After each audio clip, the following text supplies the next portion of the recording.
This is Ride News Now. I'm Alison Haislip. Today, we're talking about Detroit Rock City getting electrified, why your gig with Lyft could end, and Aston Martin suffering a sad setback. Now, here's the latest in all things mobility. Detroit is finally getting the makeover it desperately deserves. And no, I don't mean the Fab Five dropped in to revamp the Motor City's wardrobe. The big three American car companies are finally doing something to help move Motown out of the past and into the future of automotive tech. We told you about GM's Hamtramck plant being converted to an EV building facility. And the word on the street is that GM's not the only one increasing its EV output. Across town, Ford's Dearborn truck plant is shelling out $11 billion to gear up for the production of hybrid and electric F-150 pickups. Even slow to the game, FCA is investing $4.5 billion to add 6,500 new jobs in Southeast Michigan as it ramps up electrification, starting with a full lineup of plug-in hybrid Jeeps. All of this proves that the Motor City is still relevant. It's just that the type of motors have changed. Now it's the electric Motor City. Quick, what's the one thing Lyft has that Uber doesn't? Another sexual assault lawsuit. Oh, that's not where I was going with this at all. Thanks, Jeff. Whew, okay, look, Lyft just set a historic milestone in its autonomous vehicle fleet, recently completing 100,000 driverless shuttle rides in Las Vegas.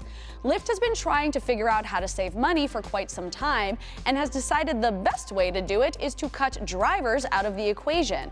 And hey, since Jeff brought it up, maybe a switch to robotaxis could save some passengers from getting creeped on by Mr. Darty Eyes or Handsy Danzy. Regardless, this is a great achievement. Lyft, you deserve a Snickers. But unfortunately, all I have is this 100 grand bar. But wait, since it's 100,000 rides we're celebrating, this is actually a more clever gift. Totally meant to do that. Totally did, yeah. Aston Martin has unplugged its EV plans, at least for now. Despite having several electric vehicles in the works, including an entire electric-only brand called Lagonda, the British automaker has shelved them for 3 years. Why? Well, Canadian billionaire Lawrence Stroll gave the company 240 million reasons, apparently. That's the exact amount Stroll recently invested in Aston to keep the company afloat.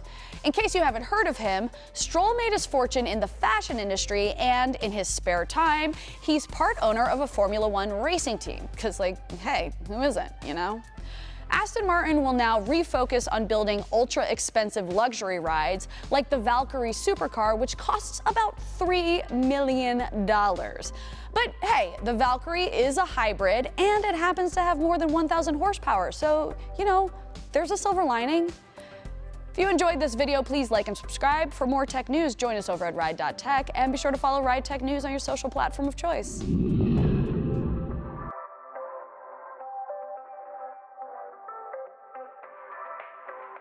I hate you both so much. So much hate in my heart for you guys right now. Oh, shut your face.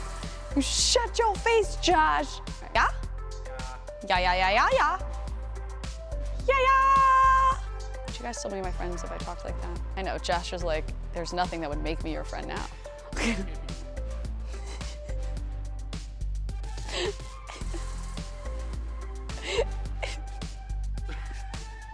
About GM's Hamtramck.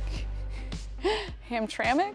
That is not what that word says. Hamtramck plant. It's like a tram of ham. Yeah, but thanks for watching. If you like what you see, please like and subscribe. Also, head to ride.tech for stories, reviews, and more news.